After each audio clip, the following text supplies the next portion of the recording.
Why in the world is this silly little game about you climbing up a mountain completely blowing up on the internet? There have been a lot of co-op games released in this past couple of years, but a lot of those games have kind of blended into each other. So with the release and rise of something like Peak, why does this game feel like such a breath of fresh air? Grab my hand! Grab my hand! Oh no, I'm falling! Oh god dang it! Kyle! Hey guys, I found another med kit. That's a rope. Bomb! Bomb! Grab me! Oh my god! Get on up here. Where you guys going? Oh, I'm waiting for Kyle, man. Look, this game is pretty unique. I think on a surface level interpretation, you could just call this game Climbing with Your Friends, the video game.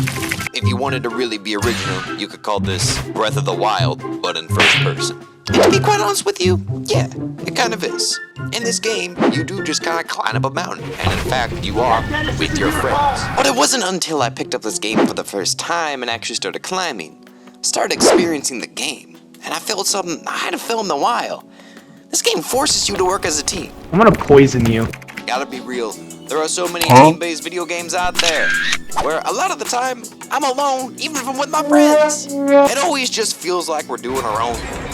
I think a really good example of this is Lethal Company. Nowadays, when my friends and I hop on, we all just kind of separate. We'll find some items, and sometimes we'll be by each other and communicate, but that initial fear, where we all wanted to be by each other and stick together, has completely faded. A core part of Peak's design is that you actually have to remain by each other's side. Not only can you help people by grabbing their hand, but the more people you have in your party, the more items you can have.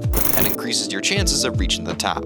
You are always next to your friends the entire duration of your playthrough, and it can be really interesting. Sometimes the quieter moments of you just trying to figure out where to go can be the most fun. I say we eat the Pillsbury Doughboy. Why would you? Cannibalism.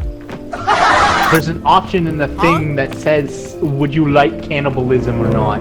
This game really does bring a group of people together.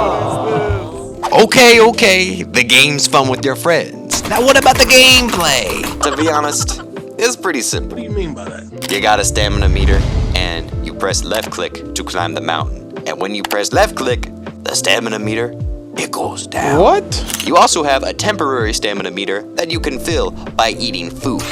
The longer you play the game, the more hungry you get, and the less stamina you have at your disposal. Of course, there's like temporary effects like poisons, you'll get burned alive, my buns are burning, cactuses, etc, etc. What the hell, I just slipped on a banana! But the core of Peak is really just climbing.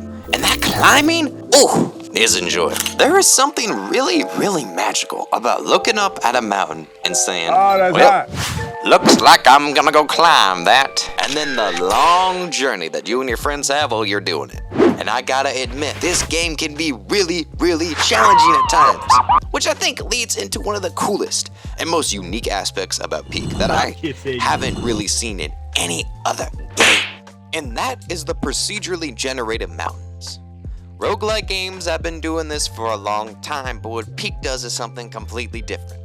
Basically, every 24 hours, 5 new mountains will be generated, and that will be the content for the day. So what that means is that whenever you log in that day, everyone in the entire world will be playing the exact same 5 mountains. And that is something really cool to think about. However many people are playing this game are doing the exact same mountain as you, finding their own little pathways, their own little problems, and conquering it by themselves. And after that day is over, the fact that that mountain is practically gone forever, man, it really makes me want to cherish those moments when you're on that mountain, because you're probably never gonna see it again. And that is something really cool that I have never seen any other game do. Also, little side note, man, this art style is pretty freaking awesome. I mean, these little guys remind me of Miis, and I love Miis, so hey, it's funny, I think they're funny, it's pretty cool. And I gotta admit, this game legit looks like a VR game. I've not been the only person that probably has mentioned this, but man, the first time I saw this game, I was like, is that VR? I don't know where to put this section, but these are my thoughts, and they're going in the video. Look, I could yap about this game for about 20 more minutes, but we're all busy people, and we all got things going on in our lives. So, I'll end this video off by saying this. Peak, it's a really cool game, and I can definitely recommend it to somebody who is looking for a fun game to play with some friends, or maybe even a significant other. It can be a really bonding experience, and with that, I've been Henry Overman. You guys have a nice rest of your day.